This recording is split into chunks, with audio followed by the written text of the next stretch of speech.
The night was cold, and the rain was falling in thin sheets across the highway. The sound of thunder rolled far away like someone moving furniture in the sky. Ethan Cole slowed his black car and parked near a small roadside diner that looked quiet and old, but warm from the inside. The yellow lights behind the glass made a soft glow that reminded him of another time before success had taken his calm away. Inside the diner, the air smelled of coffee and fried food. Waitresses moved between tables, carrying plates and metal pots. The walls were filled with small signs and photos of people who had eaten there long ago. Ethan sat at a table near the window. He wore a dark suit, though his tie hung loose. He had spent his life working and building his company from nothing until he had more money than anyone he knew.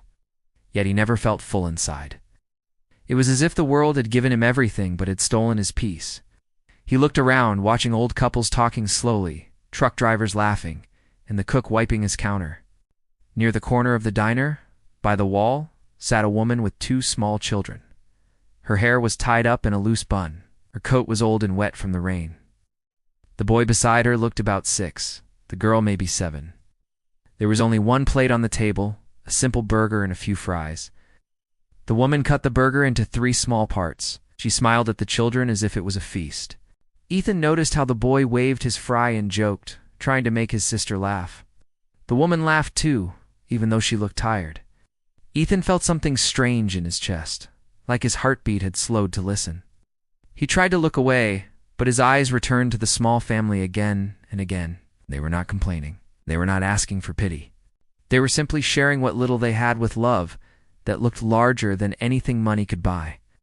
The waitress came to his table and asked what he wanted, gave a small smile and said he would take a coffee and a sandwich. As she wrote his order, Ethan's eyes drifted back. The mother now gave both pieces of the burger to her kids and only took 2 fries for herself. The children whispered something and tried to give her 1 piece back.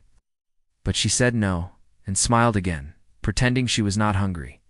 Ethan could tell that she was. He felt a pull, a sense that he had to do something, though he did not understand why. Maybe it was guilt. Maybe it was something else, something deeper. For years he had written checks for charities, sent donations, and built homes for the poor. But never once had he felt this quiet twist inside him like tonight. When the waitress brought his food, Ethan barely touched it. He sat still, listening to the rain tapping on the glass. He watched how carefully the mother cleaned her children's faces with a napkin, and how the children leaned close to her when she spoke. There was no sadness there, only closeness. Ethan thought about his own home, a big, empty mansion filled with glass, luxury furniture, and silence. As the woman asked for the bill, Ethan noticed her pulling coins from a small purse. The waitress looked at her kindly, knowing it was not easy for her. Ethan stood up and walked toward the counter, speaking quietly. He paid his bill and then nodded toward the table where the woman sat. The waitress looked surprised.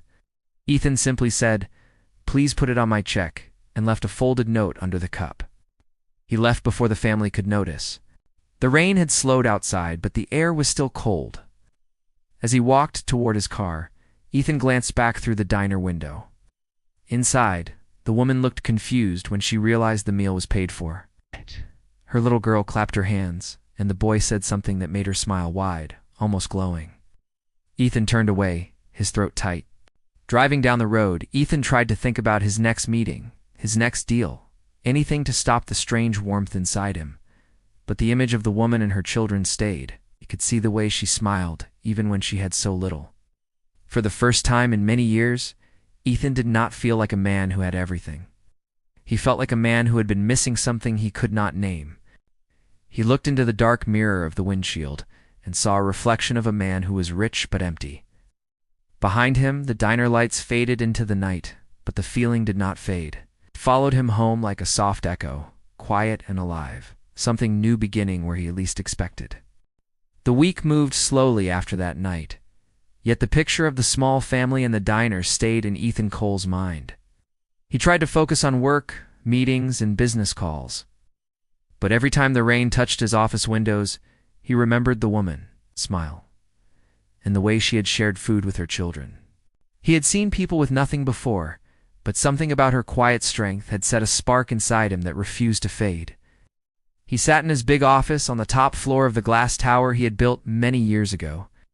Below him, the city looked like a sea of lights and people, each one lost in their own world. On his desk were papers, files, and contracts worth millions, yet none of them felt important. He found himself staring at the window, thinking of the woman, and wondering if she had made it home safely that night. That morning, his secretary brought him the report for a new charity project he had agreed to fund. It was a housing program meant to build safe homes for families in need. Though he usually only signed the papers and left the work to others, that day he surprised himself by saying he would visit the site in person. He told himself it was only to check progress, but a quiet part of him hoped to find the same warmth he had seen in that small diner. The housing site sat on the edge of the city. Small wooden houses were being built by workers and volunteers.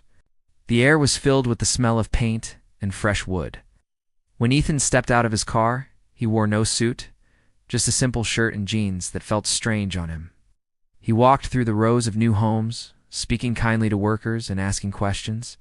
His voice was calm, yet his thoughts were far away. At one corner of the site, near a pile of tools, he saw her. The same woman from the diner. She was wearing old jeans and a faded jacket, her hair tied back again, but this time he could see her eyes clearly. They were warm and clear, the kind of eyes that saw goodness even when life had been hard. She was helping to carry boxes of supplies, her hands covered in white paint. For a moment, Ethan simply stood there, not moving, as if time had frozen. The woman noticed him after a few minutes. Their eyes met, and recognition flashed between them like a quiet light. She tilted her head, unsure. He smiled politely and stepped closer. Name tag read Lily Carter. She looked surprised when he greeted her, his deep voice gentler than she expected from a man who looked so powerful. "You were at the diner last week," she said softly, almost like she was unsure if it was polite to mention it. Ethan nodded, his smile small but real. "Yes, I remember. You were sharing dinner with your children." Her cheeks turned a faint red. "I hope they didn't disturb you. They get excited when we go out." "They didn't disturb me at all," Ethan said. There was a quiet pause between them, filled with the sound of hammering and the laughter of volunteers. He looked around at the half-built homes. "You work here?" "Just part-time," Lily said. "I help organize supplies and keep track of equipment. I'm thankful for the small jobs they give me. It lets me be close to my kids after school." Something in the way she spoke touched him again. There was no bitterness in her words, only calm survival. Ethan had built his empire by controlling every corner of his world. Yet standing here before her, he felt unsteady, like a boy unsure what to say. They spoke a little longer about the project. Lily told him how the new homes would help families move out of unsafe apartments. Her eyes lit up when she said she believed people could start again, if given even a small chance. Ethan listened quietly.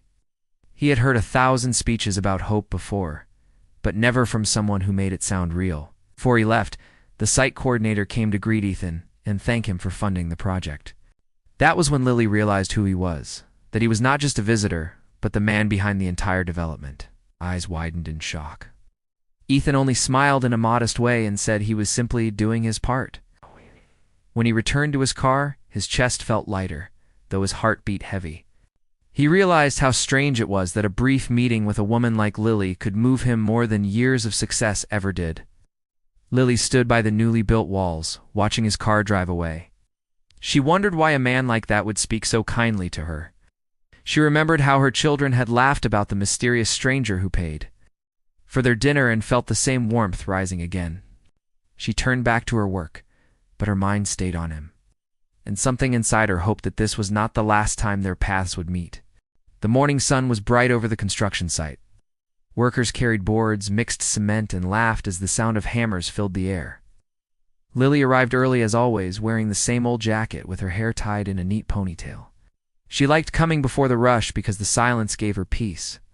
It was her small escape from the noise of worry that followed her everywhere.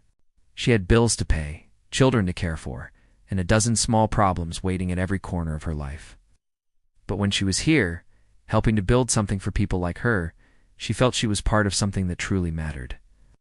Ethan also arrived that morning. He had told himself his reason was simple. He wanted to see how the project was moving and make sure everything was running well. Yet somewhere inside he knew it was not the full truth. Since meeting Lily again, A quiet curiosity had grown inside him. He wanted to understand her world, the way she smiled even when things looked hard, the way she seemed to carry both kindness and strength at once. As he stepped out of his car, a few workers stopped what they were doing. Most knew who he was. He greeted each one with a polite nod, trying not to draw too much attention. His eyes looked for Lily. When he found her painting one of the door frames, a strange warmth spread across his chest. She turned and noticed him standing there. Surprise showed on her face, then she smiled shyly. "Good morning," Ethan said as he came closer. "Morning," Lily answered, wiping a touch of paint from her cheek. "Back to inspect us again?" "Something like that," he said lightly. "Or maybe I just wanted to see how much progress you've made." "You are doing good work." Lily smiled but shook her head. "I am just helping a little. The real work is done by the builders." Ethan watched how she painted with careful strokes, how she paused every so often to say, "Good job" to the volunteers near her. She had a way of making anyone feel noticed. He had dealt with important people all his life, politicians, business leaders, and investors. Not one of them made him feel this same quiet respect. After a while, he picked up a brush from the supply table. "Mind if I help?" Lily looked at him in disbelief. "You paint?" He smiled. "I can try." She laughed softly, a sound so warm that it loosened the tension that always lived in his shoulders. She handed him a smaller brush and showed him how to move the strokes evenly. His first few attempts were clumsy. Lily laughed again, covering her mouth when some paint splashed on his sleeve. He looked at the tiny spot of white paint and began to laugh too, the kind of real laughter that came rarely to him. They worked side by side for a while, the air around them light and peaceful. When the lunch bell rang, Lily wiped her hands on a cloth and sat under the shade of a nearby tree. Ethan joined her. Volunteers nearby opened lunch boxes and shared sandwiches. Lily brought out 2 small containers of rice and vegetables she had packed that morning. Ethan noticed she had packed extra for her children. "Your kids help you cook?" he asked. "Yes," she said. "They like stirring things, even if it makes a mess." He smiled, picturing it. "How old are they?" 7 and 8, she said. "They keep me busy." Ethan nodded quietly. He wanted to ask about her husband, but did not yet know how to form the words.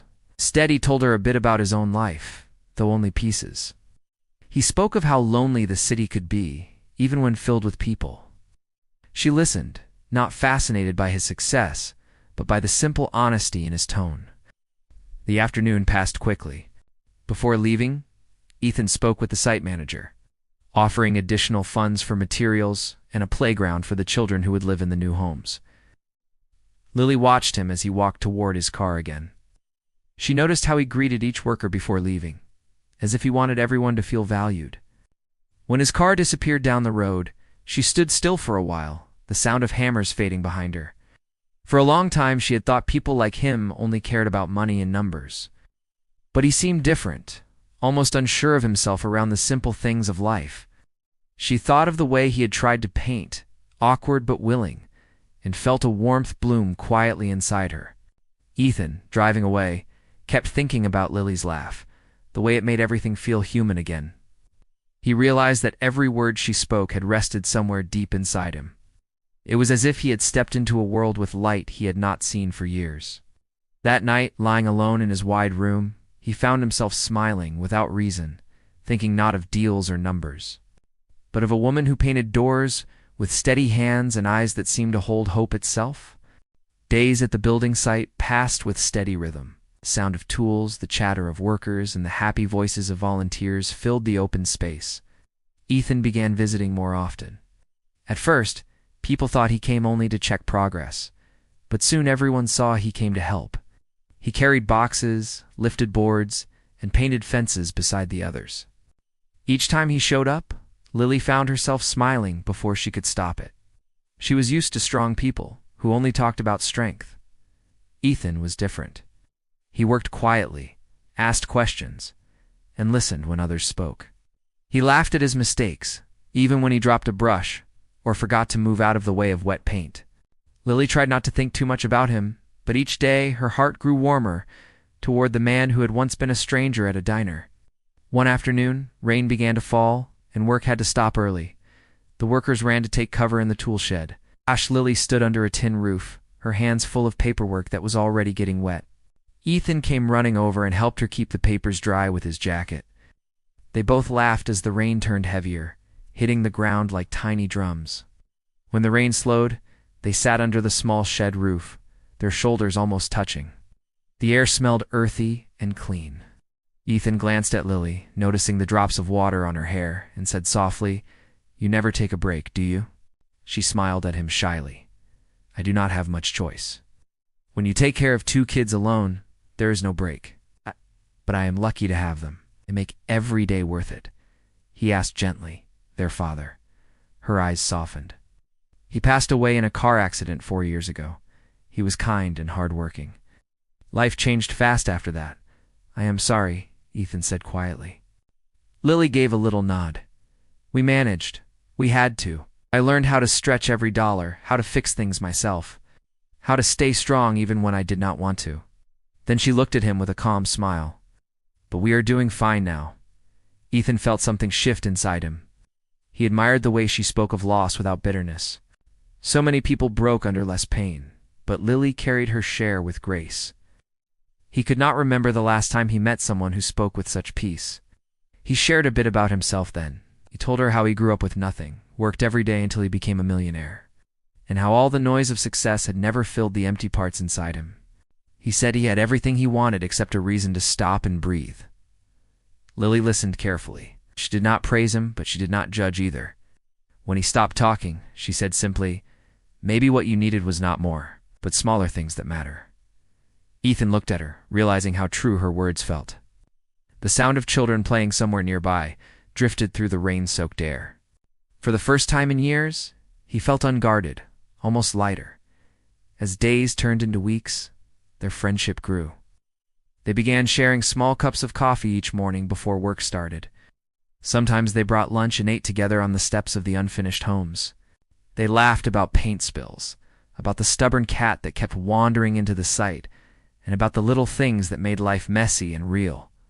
The workers noticed their closeness. Some smiled knowingly, others whispered quietly behind them, but no one said anything unkind. Everyone could see how much good it did for both of them. Lily looked happier, and Ethan looked more alive. One Saturday, Lily invited Ethan to meet her children properly. They were shy at first, but soon warmed to him. He brought them simple gifts, nothing expensive, a set of storybooks and small wooden puzzles. The kids laughed as he helped them put the pieces together.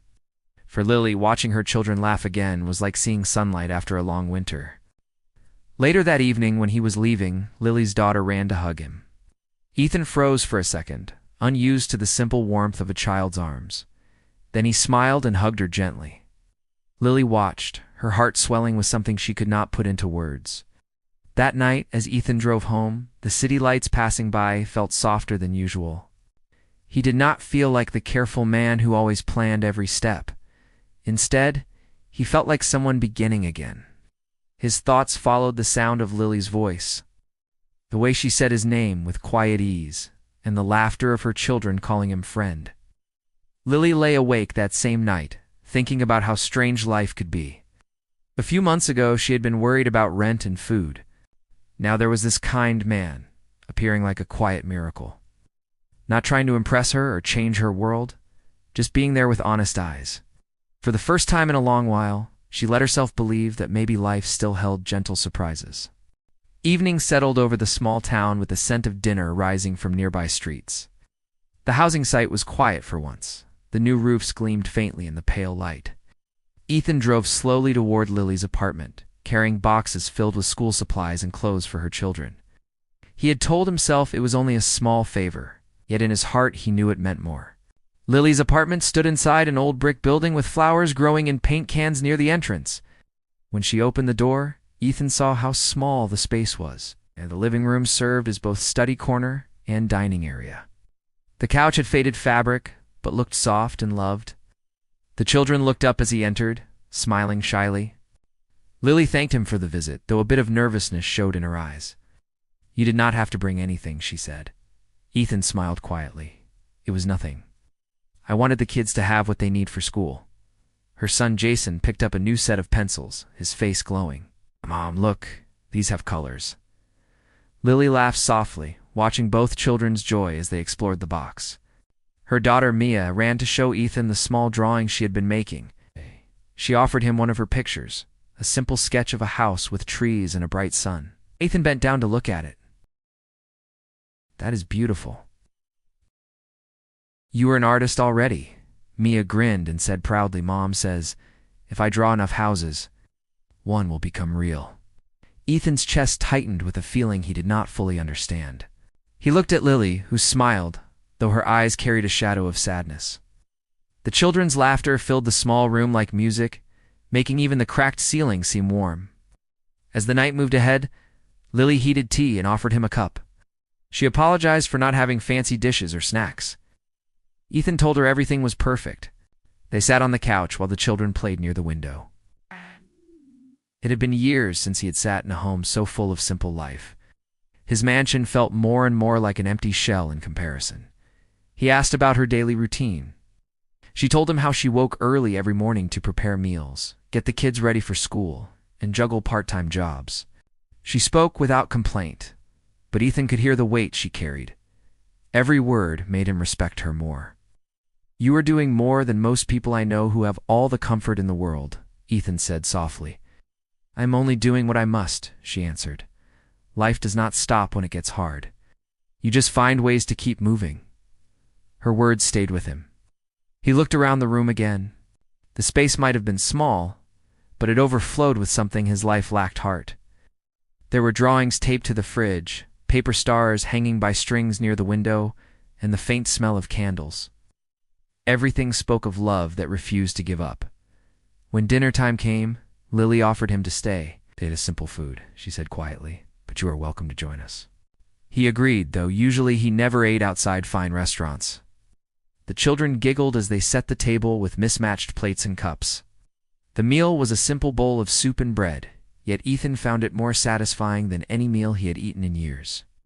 Watching Lily cutting extra slices of bread so her children could take more made him feel something close to peace. After dinner, the children begged him to tell a story. Looked lost for a moment, until Lily smiled and said, "Come on.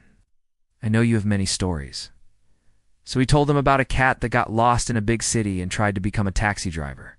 Jason and Mia laughed until their eyes watered. Lily laughed too, covering her mouth, the sound bright and real. Ethan could not remember the last time he had felt so close to laughter himself. Before leaving, Ethan walked quietly to the hallway. He paused at the door, looking back. Lily stood with her children in the warm light, waving softly.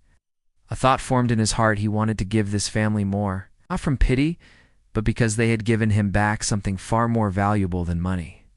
He drove home under the city lights, his mind full of emotion. That night, he opened his notebook and began to write plans for something new. It would be a fund to help single parents build better lives, not just in this town, but across many others. He decided to name it the Carter Fund, in quiet honor of the husband who had been lost but whose love lived on through Lily and her children. When morning came, the papers for the charity were ready for his lawyer to review. He smiled at the page. It felt right.